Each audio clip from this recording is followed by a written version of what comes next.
शहर हैदराबाद के Raidurgam BS limits में पेश आया खौफनाक सड़क हादसा।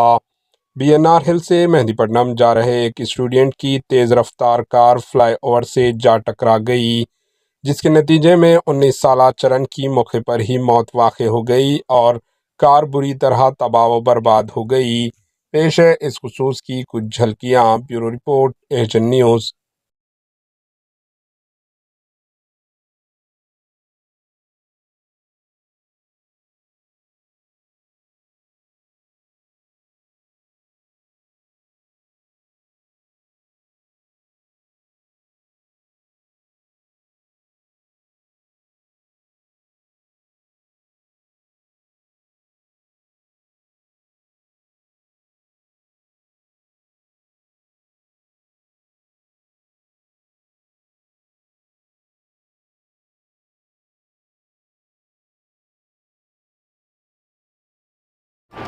एचएन न्यूज़ को लाइक करें, शेयर करें और सब्सक्राइब करना ना भूलें।